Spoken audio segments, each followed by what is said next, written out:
Assalamualaikum warahmatullahi wabarakatuh. Saya Malinda Putri dari Institut Agama Islam Negeri Kediri, Fakultas Ekonomi dan Bisnis Islam, dengan NIM 214031109. Kali ini saya akan presentasikan materi tentang aneka ragam bisnis syariah kontemporer.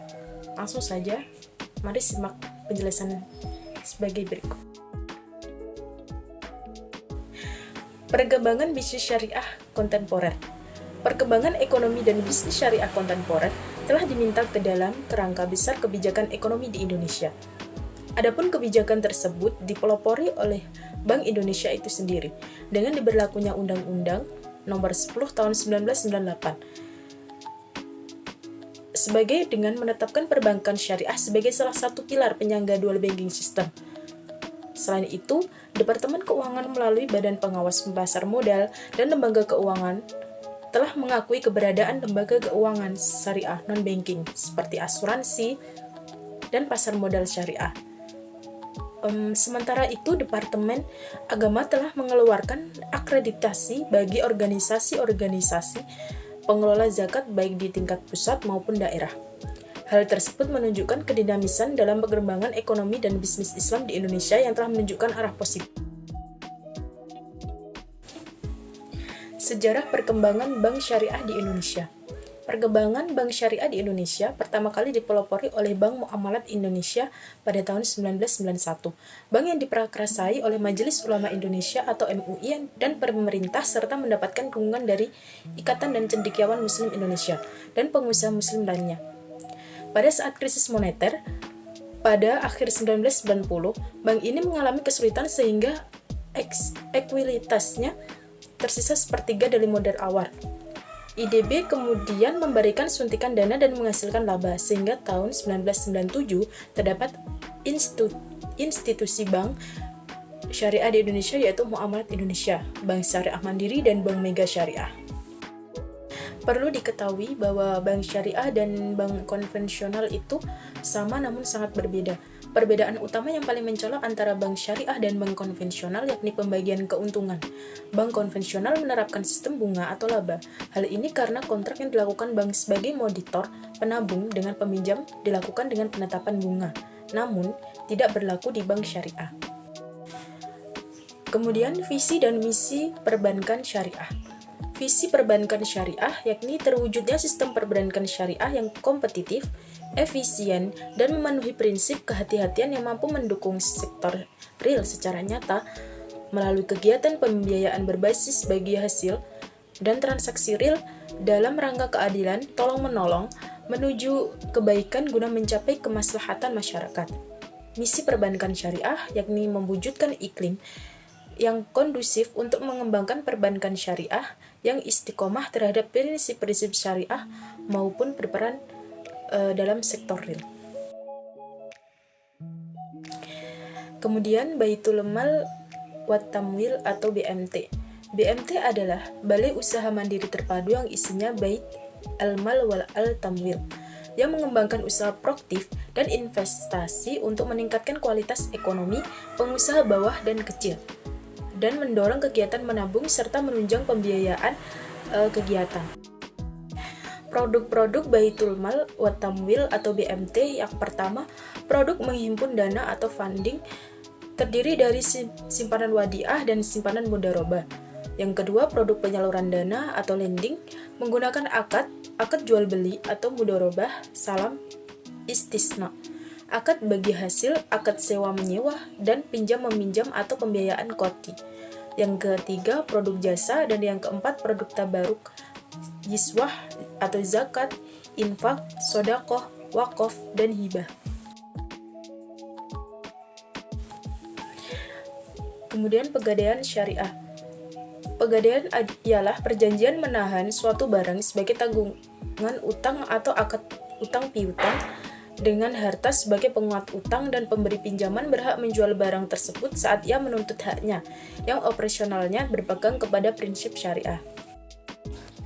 Kemudian, tujuan dan fungsi pegadaian syariah. Dalam PP RI nomor 103 tahun 2000, tujuan pegadaian yaitu meningkatkan kesejahteraan masyarakat, terutama golongan menengah ke bawah, melalui penyediaan dana atas dana dasar umum dasar hukum gadai, serta penyedia jasa di bidang keuangan lainnya. Berdasarkan undang-undang menghindari masyarakat dari gadai gelap, riba, dan lain-lain. Sedangkan fungsi pegadaian itu sendiri adalah yang pertama mengelola penyaluran uang pinjaman atas dasar hukum gadai, yang kedua menciptakan dan mengembangkan usaha yang menguntungkan, yang ketiga mengelola keuangan, perlengkapan, kepegawaian dan diklat, yang keempat mengelola organisasi, tata kerja dan tata laksana pegadaian, yang kelima melakukan penelitian dan pengembangan serta mengawasi pengelolaan pegadaian. Kemudian asuransi syariah. Asuransi adalah pihak yang bertanggung jawab penjamin atas segala resiko kerugian, kerusakan, kehilangan, atau kematian yang dialami oleh nasabah atau pihak yang tertanggung. Si tertanggung mengikat perjanjian atau penjamin resiko dengan si penanggung atas barang atau harta, jiwa, dan lain-lain.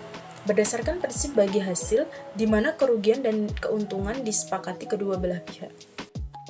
Prinsip-prinsip asuransi syariah yang pertama adalah tauhid, yang kedua keadilan, yang ketiga tolong-menolong, yang keempat kerjasama, yang kelima amanah, dan yang keenam kerelaan, yang ketujuh larangan riba, yang kedelapan larangan maisir, dan yang terakhir adalah larangan ngoror. Jenis-jenis asuransi syariah ada dua, yakni yang pertama tafakul keluarga atau asuransi jiwa yang terdiri dari produk asuransi, tafakul keluarga, tafakul berencana, tafakul pembiayaan, tafakul pendidikan, haji, berjangka, kecelakaan siswa, kecelakaan diri, khairat keluarga. Yang kedua tafakul umum atau asuransi kerugian. Produk tafakul umum adalah tafakul kebakaran, kendaraan bermotor, pengangguran, resiko pembangunan, resiko pemasaran, penyimpanan uang, gabungan, aneka, dan rekayasa. Pasar modal syariah. Pasar modal atau capital market adalah landasan atau tempat dan teknik atau kerangka yang memberikan jalan bagi pencipta dan pergerakan atau pertukaran instrumen moneter jangka panjang. Hukum pasar modal syariah. Hal ini tidak ditemukan baik dalam Al-Quran maupun hadis yang berbicara masalah pasar modal dan hukumnya. Meskipun demikian, pertukaran saham tidak bertentangan dengan peraturan Islam, yakni Undang-Undang Nomor 8 Tahun 1995 tentang pasar modal, yang kedua Peraturan Pemerintah Nomor 45 Tahun 1995 tentang penyelenggaraan kegiatan di bidang pasar modal, dan yang ketiga Peraturan Pemerintah Nomor 46 1995 tentang tata cara pemeriksaan di bidang pasar modal. Fungsi pasar modal syariah memungkinkan bagi masyarakat untuk mengambil bagian dalam kegiatan bisnis dengan mendapatkan bagian dari manfaat dan bahayanya. Yang kedua, memungkinkan investor saham menjual sahamnya untuk memperoleh likuiditas. Yang ketiga, memungkinkan perusahaan untuk mengumpulkan modal di luar dan mengembangkan lini kreasinya. Yang ketiga, memisahkan operasi kegiatan bisnis dari variasi sesaat dalam biaya saham yang merupakan komponen khas pada pasar modal dan konvensional. Yang keempat, memungkinkan investasi pada ekonomi itu ditentukan oleh kinerja kegiatan bisnis sebagaimana yang tercermin dalam harga saham. Kemudian pelaku pasar modal. Yang pertama adalah emiten, yang kedua investor, yang ketiga perusahaan pengelola dana atau investment company, dan yang keempat adalah reksadana. Jenis-jenis pasar modal, yang pertama adalah perdana, primary market, yang kedua pasar sekunder atau secondary market, dan yang ketiga adalah bursa paralel. Obligasi syariah atau sukuk. Obligasi syariah adalah surat berharga yang merupakan bukti kepemilikan klaim atas aset baik tangible, intangible, atau proyek dari aktivitas tertentu yang mengharuskan emiten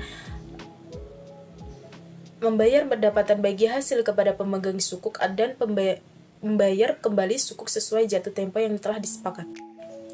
Yang terakhir yakni jenis-jenis obligasi syariah.